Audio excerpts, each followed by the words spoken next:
Welcome, everybody, to Drive Through Sports. Today is Monday, April the 6th, 2020. Adam Freeman here in Atlanta, alongside my good buddy, Paul Brees, who's still down in Orange Beach, lapping up the sunshine as we speak. Paul, how you doing today, brother? Oh, fantastic. Fantastic. You brought up something in our pre-meeting that you wanted to discuss tonight. And you were talking about the all-decade team, all NFL decade team that just got released today.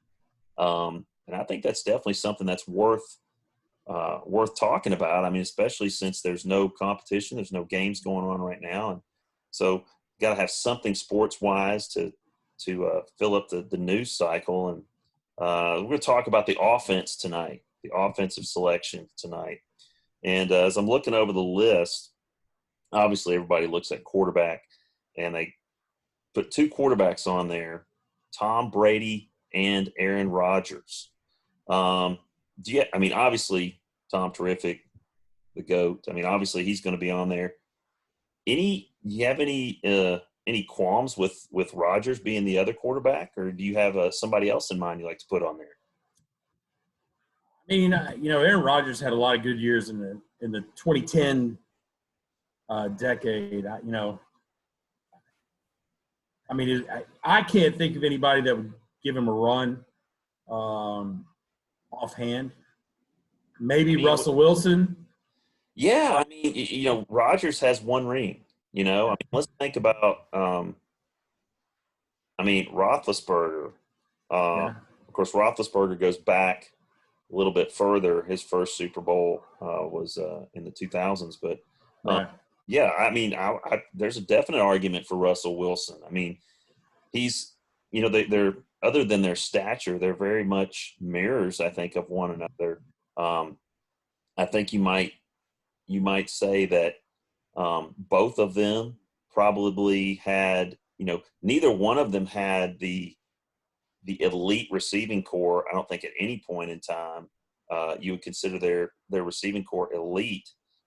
And they made a lot of plays. Russell Wilson and Aaron Rodgers, both those guys. And even if you want to talk Tom Brady, he's throwing to guys like Branch and all these guys that aren't even there. Philip Dorsett. And, every now and then you sprinkle in a Randy Moss, and it was a Hall of Famer. But for the most part, other than Gronk and Welker, now he got Edelman, of course, but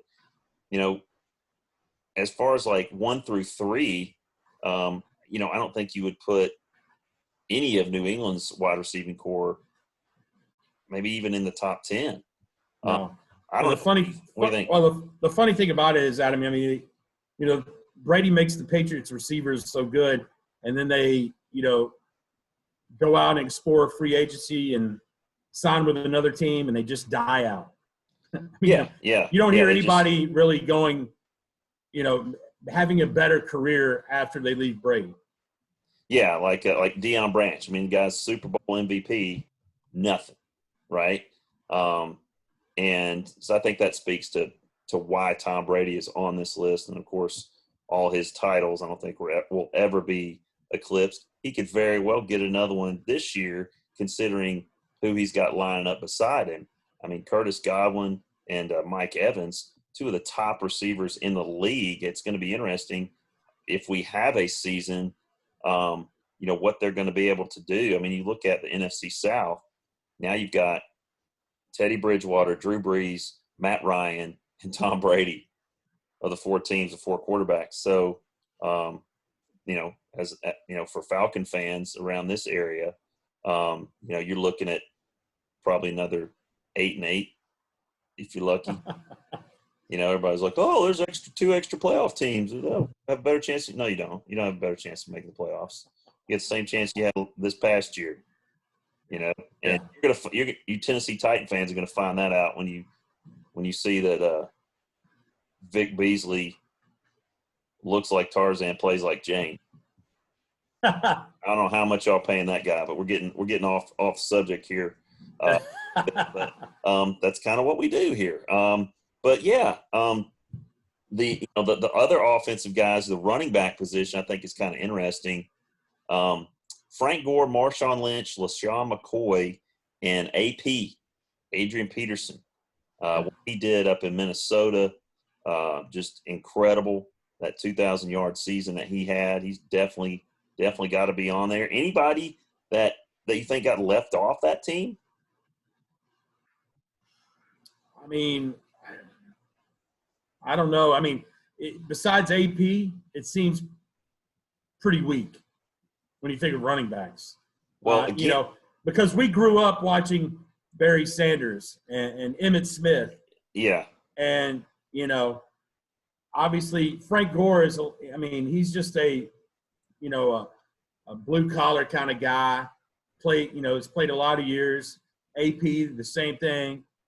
Marshawn, dude's a freak. And I think if Pete Carroll had to do it all over again and he scores, or they hand it to him, and they hand it to him, Russell Wilson may be on this list at quarterback, because he's got a ring. Yeah, instead of Aaron Rodgers. I agree with that. And, and LaShawn McCoy, I think, definitely deserves to be on this list. Old Shady, for what he did in Philadelphia, right, to Buffalo, and still having some success. All I know is this, Adam, is you look at the 4 running backs and then you look at the 4 receivers and you go, wow, those receivers, man, they were legit. Those guys were legit. And let's think about this, too. The reason why those receivers are so legit is because the game has changed. I mean, right. The passing game has evolved so much in the NFL. It's a passing league. You look at the rule changes, they're all to protect the quarterback. You can't defend anybody if you're a defensive back or even a linebacker or safety. I mean, it's just so hard with the rules. They're so geared toward the offense, for the offense to be successful, because that's what sells tickets. So you want high scoring. You don't want a game that's 10-3. You want it to be 41-38, and you want people going up and down the field. And looking at the wideouts, I mean, Antonio Brown, Larry Fitzgerald, Calvin Johnson, and Julio Jones. Now, Calvin Johnson is a local product. He's from Sandy Creek down here outside of Atlanta, went to Georgia Tech, and is just an absolute freak. I mean, he ran like a 4.3 at the combine. He's 6'4", 6'5", 235 pounds, jump out of the gym. He's just crazy athletic. And he was just – I'm glad he's on this team because he was just on some bad teams in Detroit. And, and Georgia Tech. And Georgia Tech, too. I mean – Were they still running No. That was back in the days of Joe Hamilton. Okay. All right, I got you. Quarterback. So they were still Chan Gailey, pro-style offense at that point. That was pre-Paul Johnson, when you're just, triple option 98 out of 100 plays. There you go. But, Calvin Johnson on that list to me, he stands out. Of course, everybody, Julio Jones is a premier talent as well. He's had a lot of injuries, but still putting up the yards. Just doesn't get the touchdowns. The last 3 years just hasn't had the touchdown receptions, the numbers that you would see or expect in an elite guy. Now, Antonio Brown, in Pittsburgh all those years with Roethlisberger, I mean, definitely he always had the numbers. He was a great fantasy guy. He'd get catches in the yards, but he also give you 6 points by getting touchdowns. So you could bank on him. In fact, 2 years ago when I played fantasy, I had him, and one of the guys that was in my league was a huge Steelers fan. So I could read the tea leaves a little bit, and I could see that there was some friction there. So I dumped him. I traded him for like 3 players. He was my number 1 pick. And after 2 games, I was like, this ain't going to work out. So I traded him for like 3 guys that ended up basically taking me all the way to the championship game in my league. And if I'd stuck with Antonio Brown, it probably wouldn't have happened. But he does, he puts up numbers usually until I got him, and then I dumped him. But the other guy, Larry Fitzgerald, a great guy, incredible career out in Arizona. Should have won a Super Bowl when he caught that touchdown pass from Kurt Warner. Again, Kurt Warner, another one of my favorites. He should have a ring for sure.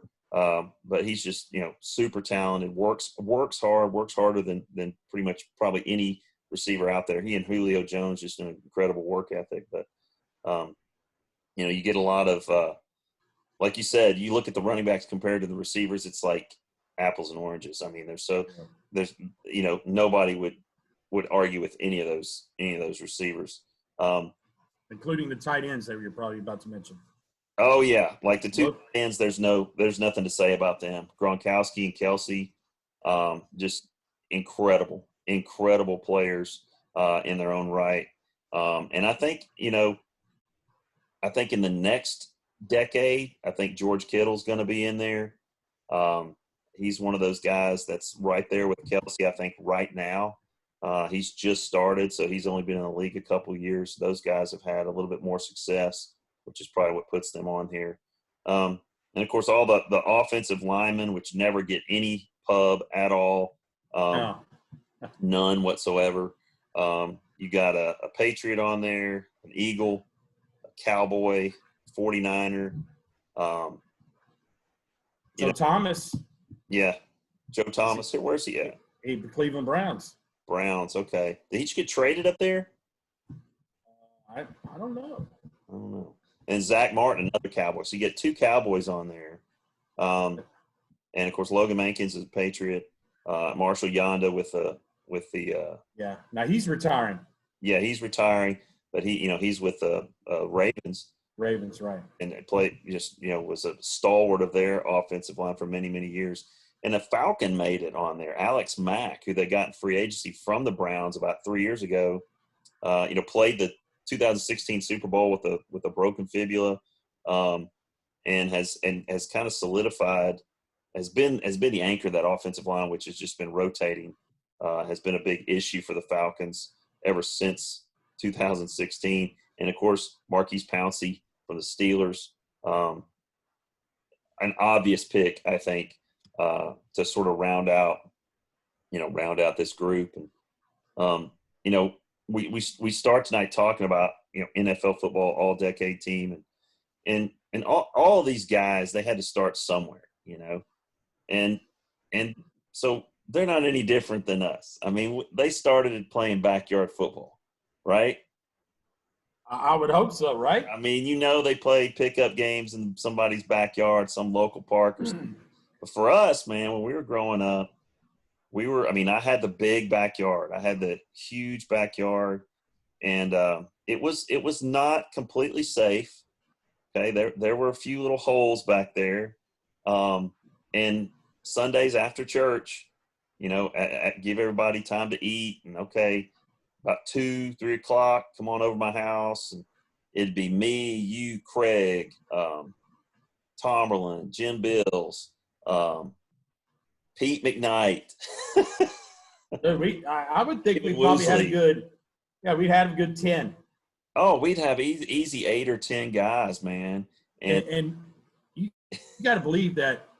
I mean, obviously we watching football in the early 80s, we didn't have a true team to follow. I was like a Vikings fan. Yeah, you were. I remember that. And I was a Rams fan. So it wasn't like we wanted to sprint home after church and watch the game. We just wanted to create our own, highlights ourselves, right? Yeah. And what did we see? We wanted to recreate what we saw, which was some pretty dirty football back in the 80s. And there was nobody dirtier in the backyard than you. You were like the king of the late hit. I was just trying to get my stats, man. I wanted to get the tackle, assist on the tackle. Assist. I mean, I wanted to get my stats up. Yeah, if you were playing in the league, you would have $25,000 fine after $25,000 fine for spearing. You'd last about a quarter and a half That was your signature move, the spear with the right shoulder and the kidney. Somebody is laying on the ground. Yeah, and you know what? Obviously, you know, we were playing tackle, right? Yeah, we were. And you know, that's a no-brainer. I think nowadays, you know, kids are like, you know, two-hand touch, you know. But man, back in the '80s, buddy, you had to come with it. Dude, you had to be ready too, because it was gang tackle. It was full contact. And I'll tell you what now, freaking Craig Cottrell, Got some speed. he was fast and he was big. Like, he was faster than you would think he would be. And holy cow. And he was thick too, man. Him and Tomberlin both. And then you get Jim Bills out there, was super athletic. I mean, he played for Brentwood for 4 years. And, you know, trying to tackle those dudes and then also, like, getting tackled by him, it was not – I mean, That's it right. was fun, but it wasn't a lot of fun. I mean No. you know, And that's why I was the cleanup guy. I wanted somebody to hang on to him, and then I'll come and clean it up for you. And, you know. you hold him up and I'll spear him in the but here's the thing. We talked about how, you know, we didn't have a grounds crew or anything. You know, if the grass was cut, you know, it just was the way it was. And, you know, we'd get out there and there were some injuries. I mean, let's be real. I mean, and one in particular comes to mind, and you're going to have to help me with this, because I know it was Pete McKnight, and it was a situation. I think he was carrying the ball, and I think just everybody jumped on him. Like everybody jumped on him, and he took a step, and it kind of went into a depression in the yard. And then we kind of pulled him down, and then the famous phrase, "My knee," was born. Because my knee. Unbelievable. My knee. Pete was on the ground going, "My knee, my knee." We're like, "Oh my gosh!" Because we knew that the dude he had bad knees to begin with. Yeah. And, well, obviously, listen, you got to understand that Pete. All right, you talked about Craig Cottrell. He would be the 4-4 guy. Pete McKnight would be the 5-4 guy. And so that's how people, you know, we caught him. Oh, we caught him. We got to him quick. He got caught pretty rapidly, and he went down. And in that particular moment when he went down, he's in the yard holding on to his knee, and we're like, "What do we do, man? What do we do?" Well, we got to take him to the hospital. I don't know how 16-year-olds all of a sudden just say, "Let's go to the ER." Yeah, there were no parents involved whatsoever. My parents were inside. It's, you no know, cell it's not phones. like, no, we can't call his parents. No, we're like, well, I guess we take him to the hospital, you know, or something, you know. And now, you know, I've been an athletic trainer for almost 25 years. You know, if that happened to one of my kids at practice, okay, get him off the sidelines, evaluate him, look at it. Know what you're looking at, figure out what's going on, put him in a knee immobilizer, give him some crutches, set up a doctor's appointment. You know, I know that if we take him to the emergency room, that he's going to sit there forever. So I don't know what we were thinking, but we thought we were being heroic. We're like, we got to get him to the hospital. So we get in your Mercury Lynx, okay? Yeah. This was Mercury Lynx was post Camaro Z28 after. You know, that was gone. That was gone. Yeah, that was Never gone. Forget. Yep. So the Mercury Lynx was the so-called ambulance. I mean, yes, right. We let the seats down in the back. We did, yeah. And we made him ride in the back. He ran in the back with his leg. Which, by the way, was very legal at the time, because we all grew up with station wagons that point, you know, that had the back seat pointing, you know, facing out toward the facing windows. out, yeah. And so that was a thing, right? Yeah, I mean if we would have had a truck, we would have thrown him back there too. Sure, we would have thrown him in the back of the truck, which we didn't have. We had a Mercury Lynx, which was a hatchback 2-door. So what do? We drop the seat down in the back, 60-40 split, throw him back there. You're driving. I think maybe, I don't know, Cottrell's in the front seat. I'm in the back seat with Pete. And I think everybody just dispersed at that point. And I don't know why, but we drove him to Southern Hills Medical Center. And I don't know why we took him that far. I don't know why we just didn't take him to Williamson County Hospital, which was about 4 miles away. Well, at the time, I think Southern Hills was quote unquote a pretty good hospital. Yeah. Maybe that's why, or maybe that's where he said to take him. Yeah, he did say that. Okay. I do remember him saying that. Okay. But it did take us a little while to get there. Yes, it did. It's about a 45-minute drive. There was no sirens. We didn't have any sort of emergency channels or protocols. And we get him in there, and I think we were in there. It was at least 5 hours, man. Well, just pulling up to the ER and seeing us trying to drop this kid out and just like saying, okay, see you later. No, we didn't really do that. But just the fact we stayed with him. Yeah, no, we stayed with him. But, for 16-year-olds to make the decision to let's take this kid to the ER without any parental consent. And just take him in there and be like, hey, he messed his knee. This guy's messed his knee up. Okay, and they treated him. I mean, like, took him. Yeah. Oh, my God. Oh, Pete. Crazy. Yeah, and we would play. I mean, that was a big, backyard football at your house was also, a way to connect, with all of us in the youth group. But another way to get us to church, 16-year-old, 14, 15, 16-year-old kids on Sunday night and Wednesday night was to say, hey, we're going to play football after service. Yeah. And that would just be a great ploy for our parents to hang around and talk.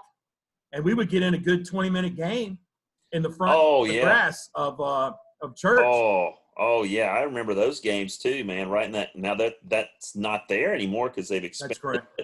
There was a big section of grass there right in front of the front row of cars. And, we'd get out there on a Wednesday night, Sunday night. Now, Sunday night, this was before everybody had cars and wanted to go out, which we did with regularity once everybody was driving. But, man, oh, man, we had some knockdown dragouts. We'd come home, grass stains all over us and bloody lips and everything else. But you're right, man. That was the thing that you look forward to, after Sunday night church. You go and you mix it up out there in the front and maybe home. Visitors walking out of church thinking, what is going on? Why are these kids out here just horse collaring each other? And, I mean, it was just great times, man, to look back and think about that stuff. Oh, yeah. Anyway, yeah. And that's the thing about speaking of times, now we look back, and today we're going to look back, 10 years from now thinking the time that we spent quarantined up, right? Yeah. I mean, what do we do? So here's the thing, that's another thing too. Like, I see more kids outside playing now in this quarantine, more on bikes, drawing on the sidewalk, that sort of stuff. So it led me to think, with seeing those changes, at least just in my neighborhood, there's got to be some things that you and I are doing that are different. And crazy thing that a buddy of mine, he was walking his dog, and he was walking by his neighbor's house, and there was a plastic tub out in front, and on the side of it said free paper towels and toilet paper. Oh, wow. So, I mean, it's gotten to that point, but there's a lot of things that I think, because we've been out since March 13th, and we've been officially shelter in place since Friday, but I really haven't gone anywhere. I mean, I've gone to Publix, I've gone to Ace Hardware, Home Depot, the pharmacy. So I haven't really gone out. So I've been trying to stay in because I don't want to, get sick, bring it home, that sort of thing, because my kids are here. And I'm sure that's, the same way that you are. So what have you been doing sort of to fill your time? Because there's a lot of it, obviously. Well, with 5 kids here, sure. We've done a lot of, games, badminton. We've done some volleyball. We've done some, our neighbors behind us actually gave us a croquet set. And we're bringing Did you have to explain that? Yeah, they were like, I had to tell my 12-year-old son, do not hit this with your, do not use this mallet to hit your sisters. Because That's not what it's for. Yeah. Yeah. And, you know, he was like, wait a minute, I've seen Triple H use this on wrestling before. And I was like, nope, that's not what it's here for. So a lot of games, a lot of Frisbee golf, you know, throwing at trees and, you know, stuff like that. But it's amazing how creative sort of you got to be creative. With everything. And, you know, I've actually, and I don't really read, but I've started, you know, reading a little bit. Honestly, I've used this time to I've been playing my guitar a lot more, and just doing that. And I'm going to start another puzzle tomorrow. Good solid 1,000-piecer that should take me 2-3 days to do. But yeah, it's totally changed. Like, you know, your sort of your progression throughout the day in terms of what you do. And another thing that we did the other day, you know, with having 2 kids in, and you know, they're wanting to be active and out doing stuff, and so every now and then, you know, you get a bad day or whatever, and it's raining, you can't go out. You really are not supposed to go out. So we did a Beachbody on demand. It's like you use a smart TV and you go and you pick like any workout you want. Right. So the last 2 days, I've done T20 with Shaun T workout, and let me just tell you, dude, I got about halfway through it, and I'm like, okay, where's the modified version of this workout? Yeah. I'm 48 years old, and this dude's like 28, and I can't hang with this guy. You know, yeah. I mean, I'm walking around tonight like, okay, tomorrow's going to be bad. Right. Or I'm going to be sore. I'm going to feel this really bad. I mean, doing stuff that no 48-year-old should be doing probably. So I'm going to be probably having like a Flexall 454 moment at some point tomorrow.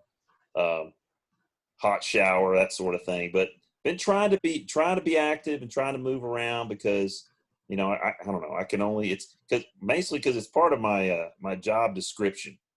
I mean, I am after all, not just a teacher, but an athletic trainer. So part of me at least needs to stay a little bit athletic and able to do some things. So trying to, you know, lift a little, some free weights around here, and, you know, be active and moving around. And what's funny, y'all have a dog, right? At the house? Unfortunately, we have 2. Okay. So, you know, dog, like, and our dog Rosie is like 5 pounds. So like Leslie's like, why don't you take Rosie for a walk? I was like, okay, I'll go up to we have a central mail station. And I was like, I'll take her up there, you know, for a little bit of a walk. And it's about 3/4 of a mile. And so we head up there, and she just fires out of the gate, man. She's 100 miles an hour, pulling me along, a little 5-pound ball of energy. We get the mail. Now it's about 85 here today. On the way back, a little bit slower pace. At one point, I noticed that, you know, I'm pulling on the leash and nothing's happening. I look back. She's laying sprawled out on a shaded part of the grass, giving up. And I'm like, come on now. We're a good 1/4 mile from the house. I can't carry you a 1/4 mile through the neighborhood. Come on. So don't embarrass me. Yeah, I'm like, I convinced her. It's bad enough that how it looks with me, you know, walking a little white puffball, you know, around the neighborhood. But if I'm carrying it, and that takes it to a whole nother level that I'm not sure I'm prepared to go to at this point. But you know, getting out, walking the dog, trying to, you know, stay active, lift some weights, and let's not forget one of the biggest things that both you and I is this podcast. Absolutely. I mean, this podcast was pretty much born out of, you know, the quarantine. Yep. And the shelter in place. I mean, we both it was kind of your idea. And I just kind of researched it a little bit and realized how easy it was. And boom, here we are, you know, a week and a half later, you know, with all our 8 followers, you know. Hey, we'll take whoever. That's right. We take all comers. That's right. Comers, and we're here for you guys every night of the week. We'll have a new episode. And any last words there, Brees, before we sign tonight? I got to tell you a quick story. It happened to me down here. We were at the state park down here that's really right across the street. And, you know, we were walking, obviously. And, you know, we're the only people on the trail that are not riding bikes, okay? Okay. So I can already tell this is our first time over there, and I can already tell that this is going to be a bad situation because if people are riding bikes, this must be a pretty long trail. And yes, the answer was yes, it was long because once you go in, you got to come back out the same way you went in, right? Yeah. But as we're walking, and you talking about things that how people react a little differently now that the coronavirus has been around. Obviously, I was the caboose of this whole thing just because, one, I want to keep everybody in front of me, and two, I don't want to keep up with everybody. So, and as we're walking, I see these two ladies on a bike, and they're heading my direction. They make no movements as they bike past my family, and as they get closer to me, and as they start pedaling toward me, they both put their hand over their face like I have something. So they didn't do this with that guy right there has got the virus. Put your head over your face. They risk their lives by only biking with one arm, one hand on their bike to make sure they cover their mouth as they're passing me. And I went back and I said, "Did they do that with you, Anthony?" No. So there you go. That's my coronavirus story of the day. And there's plenty of others. Oh my gosh, man, something about you. They must have sensed something. You never know, man. Well, yeah, it was called "Why Is There Not a Shape Guy on the State Park Trail?" That's what it was. This guy does not belong here. Yeah. All my other kids are fit, and you know, even my 64-year-old mother-in-law is in great shape. But what's this guy? This guy doesn't belong here. So I'm covering my mouth. I do not want to catch this airborne virus from this guy. He's been exposed. Oh, I may be the carrier. No doubt. Unbelievable. He's an unbeknownst carrier. He's an asymptomatic carrier.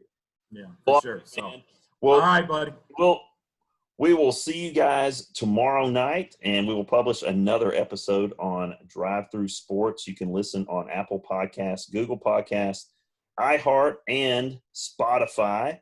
And this episode will be available immediately after we sign off. For Paul Brees, I am Adam Freeman. You've been listening to Drive Through Sports with Adam and Paul.